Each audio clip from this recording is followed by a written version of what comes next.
Boa noite a todos que estão presentes aqui hoje nesse nosso encontro, estão chegando ainda.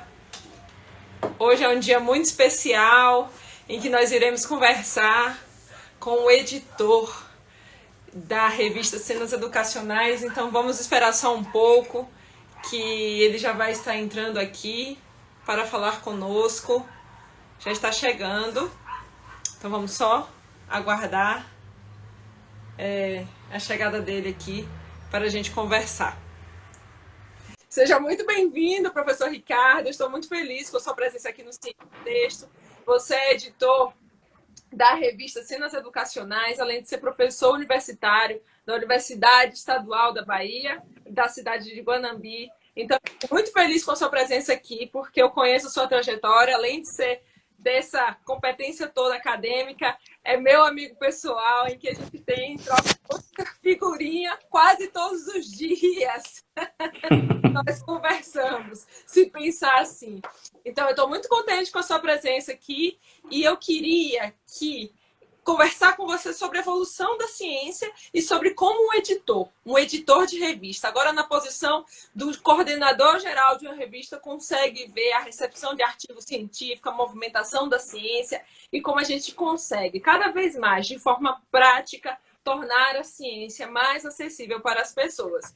Mas antes, Ricardo, eu queria que você me contasse um pouco da sua trajetória como professor de educação física de uma cidade pequena do interior, virou editor de uma revista chamada Cenas Educacionais, e qual foi a sua trajetória para que hoje a gente esteja nessa posição que todos podem percorrer. É um campo aberto, a ciência para todo mundo, que não é exclusiva para poucos, mas que a gente tem que escolher um caminho para trilhar. Então, você pode me contar um pouco sobre isso, por favor? Bom, é importante, né, começar essa fala ressaltando que eu graduei em Guanambi, que é uma cidade do Alto Sertão da Bahia, interior mesmo, dentro daquela perspectiva que a gente tem dentro do nosso imaginário do que seria interior. Então, uma cidade pequena, de 75, 80 mil habitantes na época, talvez hoje esteja um pouco maior e tudo.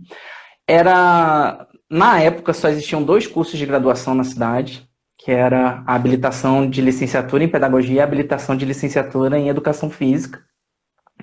E quando eu ingressei, eu fui da 2ª turma, então nosso quadro docente era bem iniciante também nessa perspectiva científica, e nós não tínhamos essa perspectiva de formação para a produção do conhecimento, era muito mais voltado para a questão profissionalizante mesmo, e numa perspectiva de desbravar, abrir novas perspectivas, novos caminhos. Então, o começo na educação física é nesse sentido. Depois que eu graduo, a gente avança para o mestrado 5 anos depois da graduação, e aí foi quando eu fui para a Feira de Santana. A gente não tem mestrado em educação física, o primeiro mestrado em educação física da Bahia está tendo a primeira seleção neste exato momento que nós estamos aqui conversando. Que avanço! Então, é um crescimento que vem acontecendo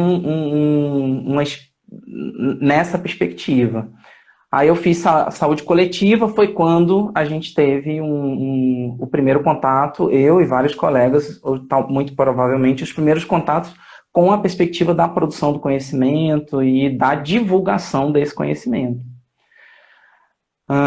Mas um tempo se passou, aí foi o doutoramento, aí eu volto para a educação física, uma oportunidade que teve de um doutorado interinstitucional, para depois, quando eu regresso a Guanambi,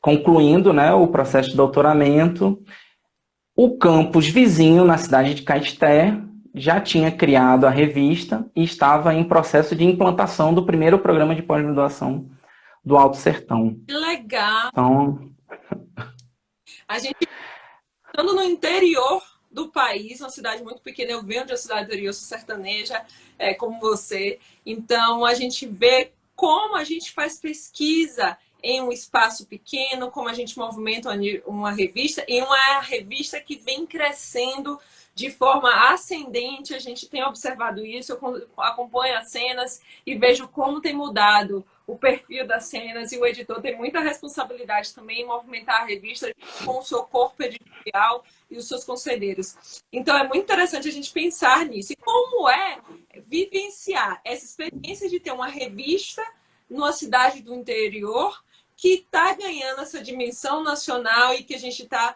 pensando, inclusive, em grandes perspectivas em relação a isso. Qual é o desafio, enquanto editor, que você tem hoje para essa expansão das cenas educacionais? O nosso maior desafio, talvez, de todas as revistas e de todos os veículos de publicação científica no Brasil hoje, é visibilidade. Ser vista, ser percebida, ser visualizada torna aquele veículo um caminho provável para que eu envie os meus trabalhos, para que mais colegas enviem os trabalhos. Então, a perspectiva de estarmos divulgando, de estarmos presentes em várias regiões. Então, hoje a gente recebe textos da região norte, da região nordeste, da região centro-oeste, sul e sudeste. Isso gera uma movimentação, uma visibilidade que fatalmente mais pessoas, mais colegas começam a perceber as cenas como um espaço de interesse para a divulgação dos seus trabalhos, das suas comunicações científicas. Então, Ricardo, quer dizer o quê? Quer dizer que a gente não precisa publicar numa revista necessariamente perto do local que a gente faz uma pesquisa. Significa que a gente tem que escolher uma revista pela sua relevância, pela sua importância e afinidade com o nosso tema.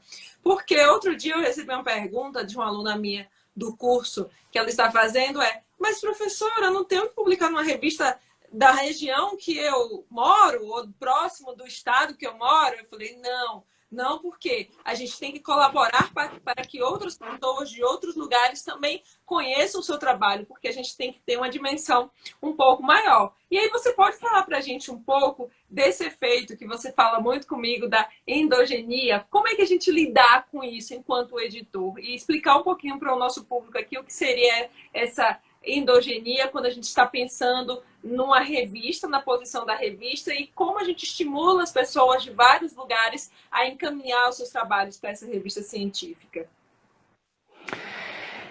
O grande desafio da endogenia é como nós conseguiremos equilibrar a relação da produção de conhecimento local com a produção de conhecimento externa, aquela que não é feita, elaborada no cotidiano da nossa universidade. No caso da UNEB, a gente tem um desafio ainda maior, porque nós somos uma universidade multicamp presente em 29 cidades, com departamentos, mais de 30 departamentos, e isso gera um complicador para a gente.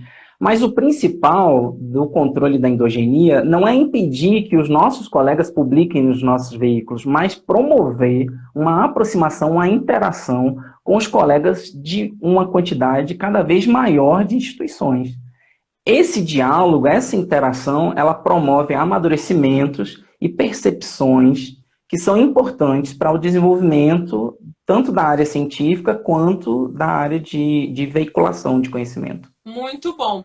E, Ricardo, quando você recebe, por exemplo, um artigo científico, porque qual é o passo do artigo científico? Eu sou aqui a autora, agora eu submeto meu artigo nas cenas. Qual é o caminho que ele vai percorrer? É o editor que recebe? É uma equipe editorial? Você vai mandar para revisão? São quantos revisores? Quais são os critérios de avaliação? Pode contar para a gente como é esse caminho, esse percurso para que um texto científico se transforme em uma evidência científica, que é esse caminho que se passa por uma revista? Quando a gente recebe a submissão, o passo inicial, alguém da equipe editorial vai verificar formatação e adequação ao escopo. Porque hoje, por exemplo, a Senas, ela trabalha com 3 grandes áreas, que seria educação, ensino e interdisciplinaridade, na perspectiva de aproximação com educação e com ensino. Então, interdisciplinaridades com outras dimensões acabam não adequando ao escopo. Essa é a primeira etapa. Se adequa ao escopo e atende à formatação básica, passa para a segunda etapa, que é o encaminhamento para os pareceristas, para os avaliadores duplos cegos. Se não se adequa, ou é rejeitado, no caso do escopo, se não há compatibilidade, ou há uma devolução para que a equipe da autoria faça os ajustamentos e uma recolocação desse texto. Nesse segundo passo, são selecionados colegas de outras instituições para desenvolver a leitura, a avaliação e a indicação de ajustes ou não daquela proposta que foi submetida. A partir do retorno desses pareceres, novamente a autoria é contactada para que os ajustes, caso necessários, sejam realizados e então uma submissão final. Caso nós tenhamos incompatibilidade nos pareceres, que são no mínimo 2, nós partimos para um terceiro parecer, buscando harmonizar ou realizar um ajuste final dessa perspectiva. Tendo 2 pareceres de rejeição ou 2 pareceres de correção ou aprovação, aí sim o texto segue para a fase final, que é ajustamentos, no caso de correção, ou editoração, no caso de aprovação direto. Então, pode falar. Desculpa, pode falar. Com o retorno da autoria com os ajustes e correção, volta para a fase final, que é editoração e encaminhamento para publicação.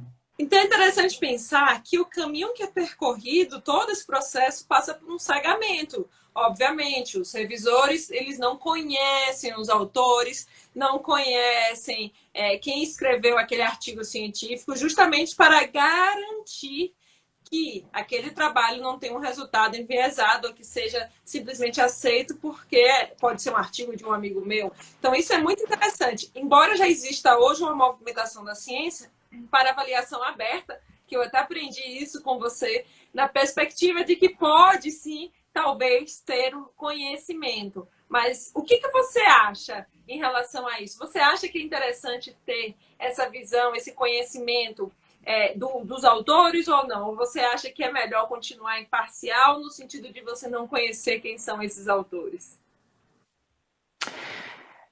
Esse é um outro desafio hoje para o desenvolvimento dos veículos de publicação científica. Teríamos várias possibilidades, mas na perspectiva de artigo científico, eu ainda defendo o cegamento, onde nem os pareceristas, nem as autorias saibam quem está executando essa atividade.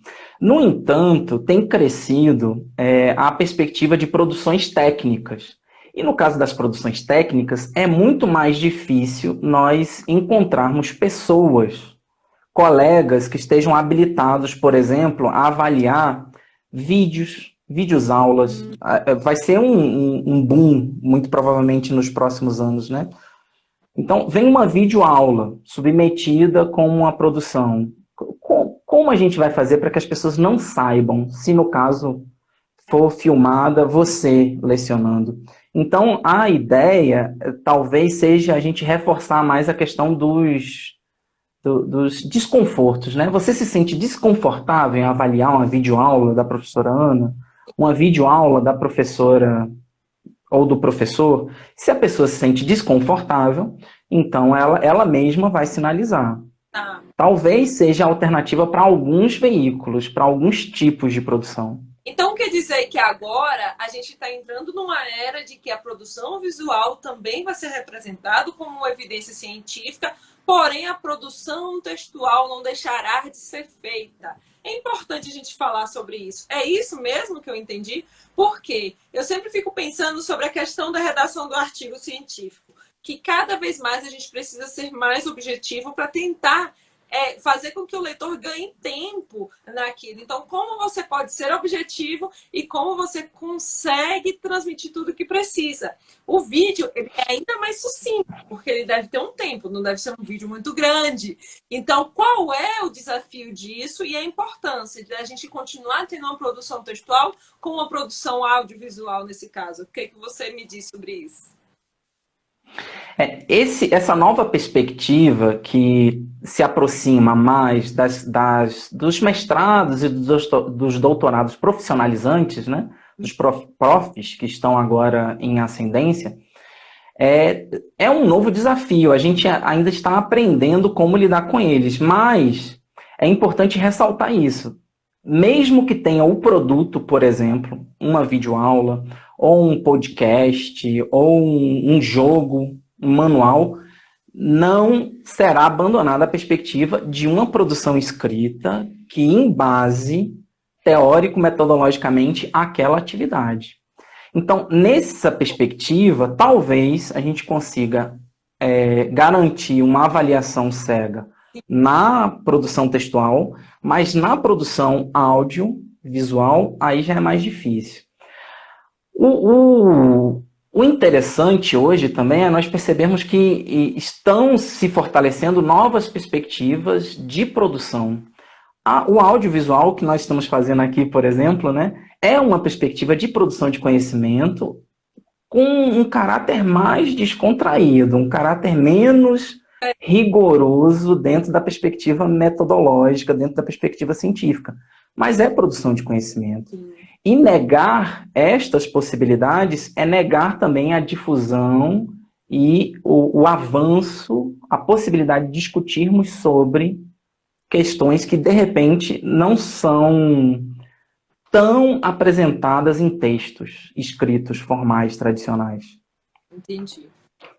Eu queria que você agora me falasse o seguinte, eu sempre fico pensando, quando eu estou aqui fazendo um texto, seja um parecer para uma revista, seja um texto de um aluno meu, e eu sempre fico refletindo, eu sempre anoto algumas dicas, algumas coisas que eu acho que pode ser legal, até para falar aqui no Ciência em Texto, mas eu queria saber de você o que você consegue ver de características interessantes de um bom escritor. O que você conseguiria listar, assim, de forma muito objetiva, talvez no máximo 3 itens, que você, como editor, consegue visualizar em um bom escritor?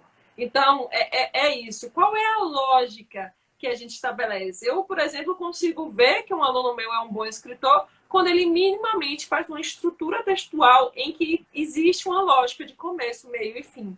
Então, isso tudo precisa ser trabalhado de forma muito objetiva e clara. Então, o que você consegue ver, enquanto editor, uma característica de um bom escritor? A primeira questão de uma boa escrita, de um bom texto, é coerência interna, né? E que foi o que você levantou.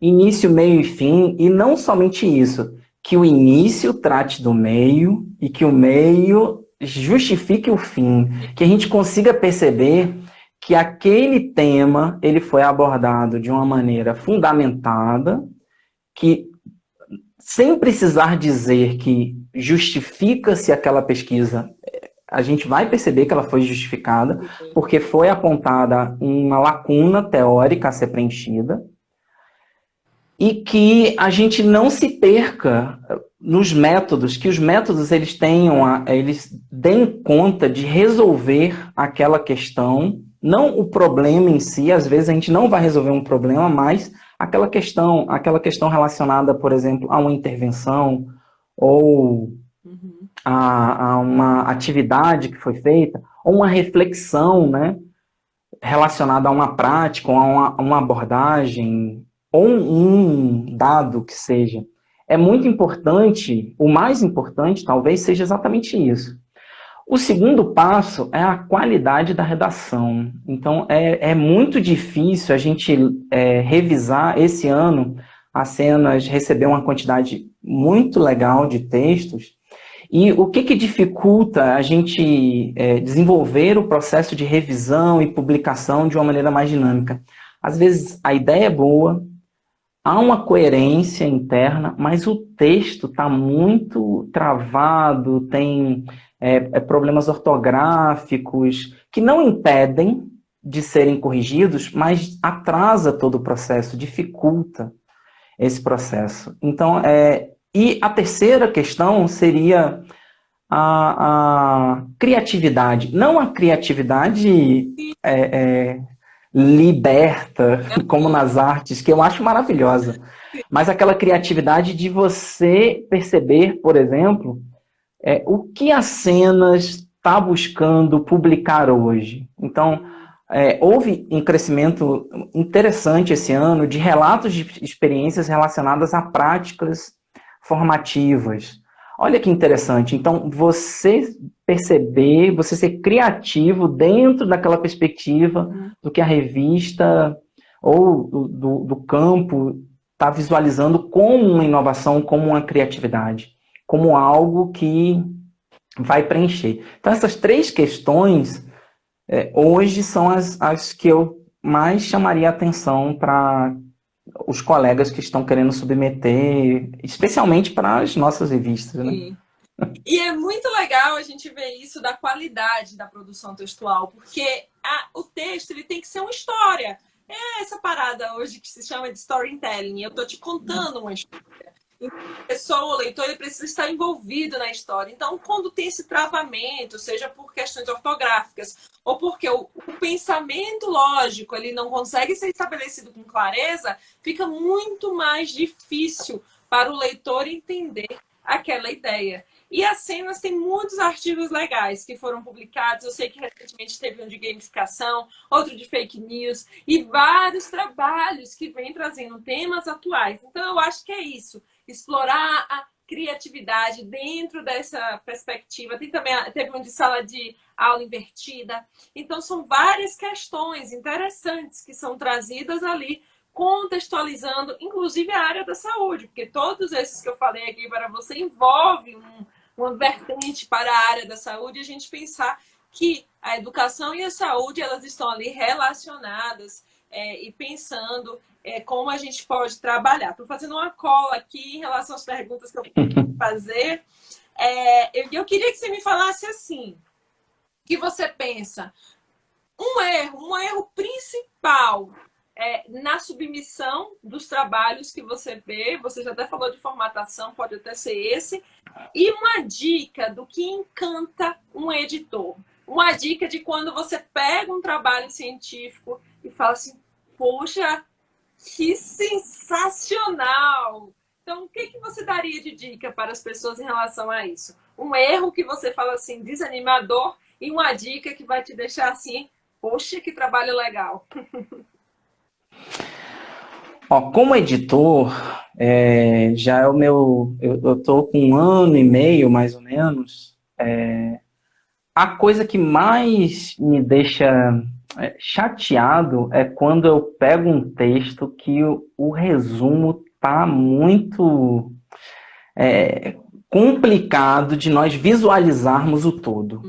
Porque o resumo, ele é a carta de intenções do seu texto, né? O título também, mas o resumo, eu como editor, eu leio todos. Sim. Então, é muito... Eu pediria que as pessoas tivessem mais cuidado com a escrita do seu resumo. Eu acho que isso é o mais desafiador. Qual foi a outra questão que você falou? E o que encanta o editor? Que assim que ele abre aquele artigo científico, ele fica motivado, inclusive até a ler talvez o trabalho todo e enfim.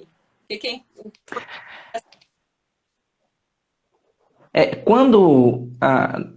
Depois do resumo, quando a gente tem uma boa organização de ideias, fatalmente eu já fico esperando as respostas positivas dos pareceristas.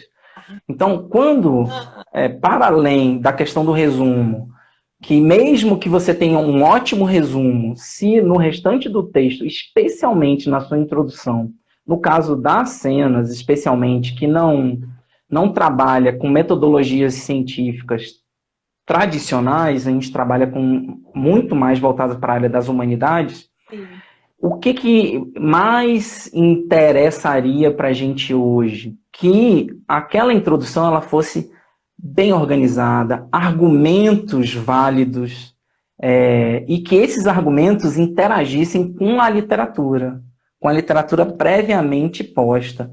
Aí é muito difícil você não ganhar o revisor quando você consegue cumprir essas duas questões E, na introdução. consequentemente, o editor também, porque ele já fica na expectativa. Então, quer dizer que é interessante a gente pensar que a organização textual é o primeiro passo para esse encantamento, para os olhos brilharem quando a gente lê um conteúdo. Eu sempre falo aqui no Ciência em Texto um pouco sobre isso, de que a gente tem que ter coesão, coerência, clareza na produção textual. Porque é isso que a gente espera. Eu sempre falo para as pessoas aqui, gente, se coloca na posição do leitor, leia o seu texto e imagine assim, será que isso aqui qualquer pessoa vai entender? É um pouco essa lógica de você trazer esses elementos. Mas é interessante pensar e falar um pouco sobre isso, porque muitas vezes as pessoas acham que pode ser implicância de quem está orientando ou de quem está avaliando, mas que a gente tem que entender realmente essa questão da produção textual.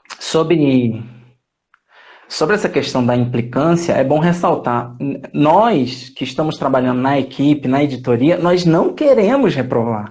Nós queremos aprovar, queremos que o fluxo ande. Nós queremos o máximo possível que as pessoas tenham suas ideias apresentadas. No entanto, existe uma organização dentro do modelo acadêmico-científico de publicação. E nós precisamos atender minimamente essas questões. Então, quando nós estamos aqui conversando, nós estamos alertando para que o pessoal já, a priori, resolva essas questões. Sim. E aí não vai ter problema, não vai ter dificuldade. Com certeza, eu também acho que um artigo bem escrito, ele é que a gente consiga realmente atingir esse objetivo de ter a sua ideia posta. Então, é isso, é trabalhar a nossa mente de forma mais organizada para que a gente consiga traduzir isso na nossa mensagem e no nosso papel.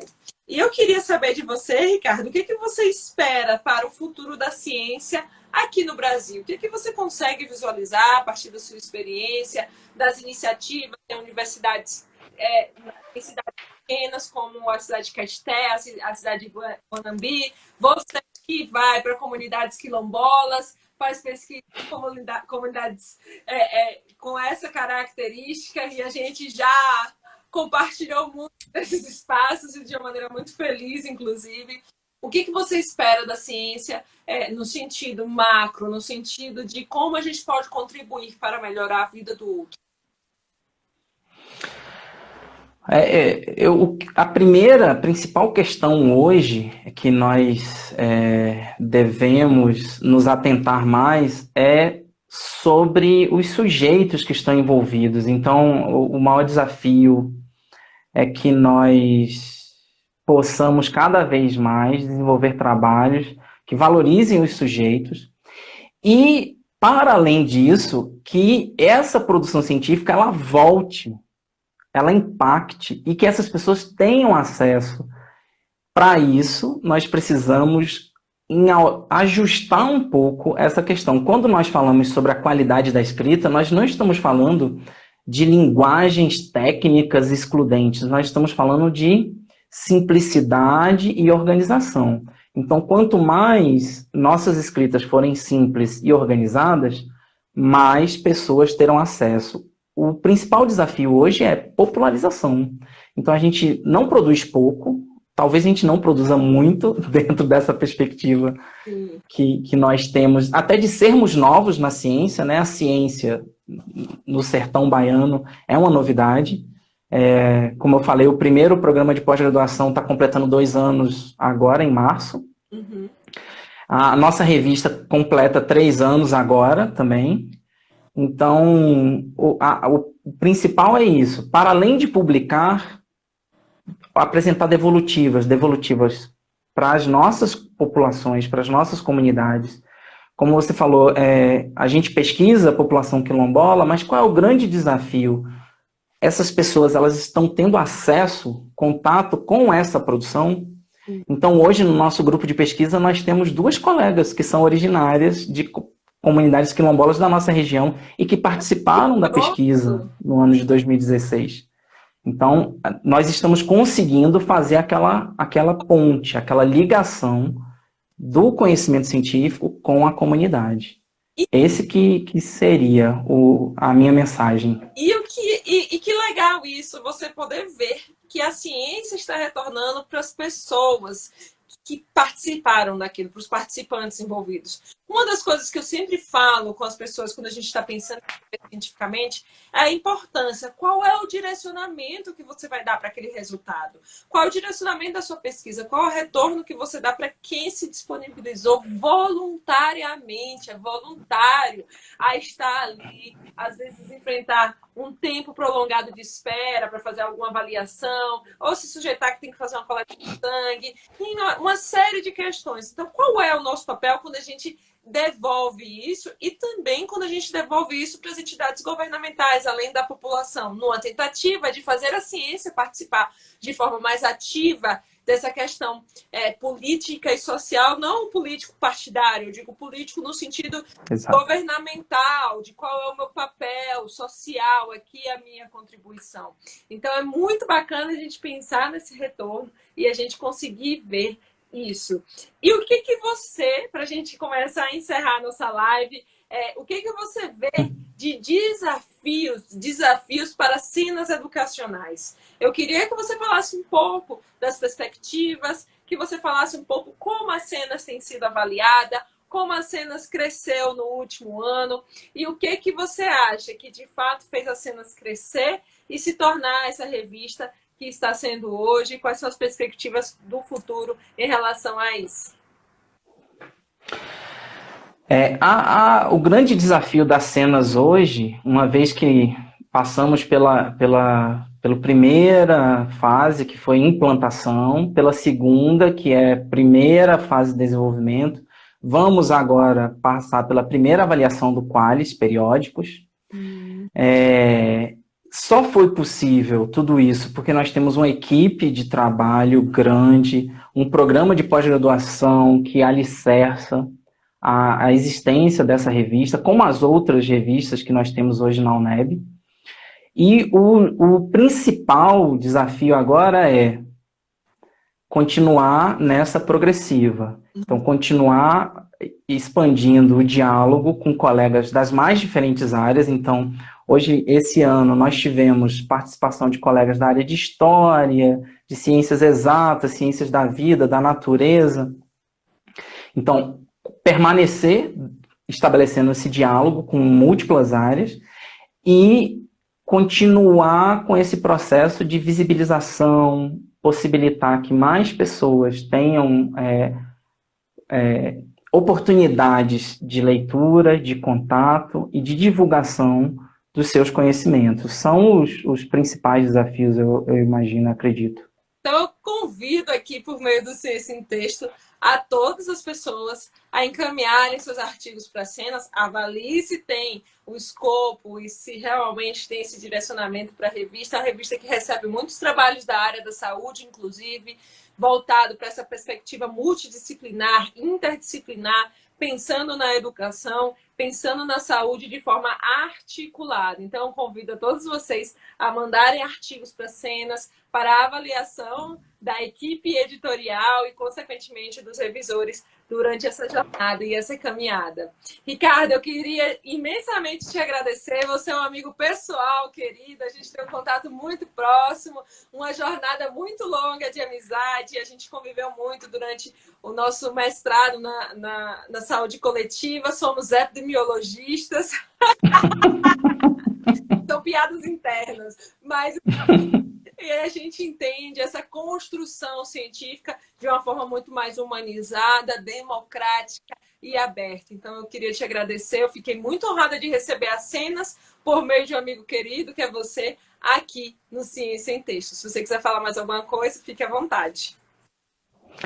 Eu só queria agradecer a oportunidade de estar aqui batendo papo com você. É uma coisa que eu não imaginava algum tempo atrás, né?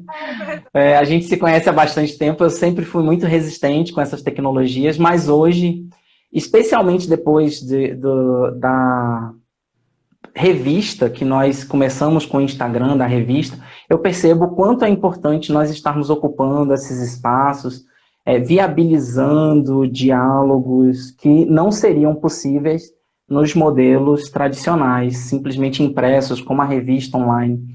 Então, é nesse sentido. Convido, reforço o convite, né? Recebemos trabalhos de todas as áreas do conhecimento, contanto que atenda aquele escopo mais próximo às questões relacionadas à educação, formação, ensino e interdisciplinaridade nessa perspectiva. Foi um prazerzão estar aqui com você. Prazer, gratidão, Rick. E nos vemos na próxima, vamos dizer assim, no próximo encontro, que a gente ainda nem sabe quando é que vai ser, mas desde já, você já está convidado para a gente partilhar de outros momentos aqui no Ciência em Texto, aí nas cenas educacionais. Um beijo, muito obrigada. Tchau, tchau. Tchau.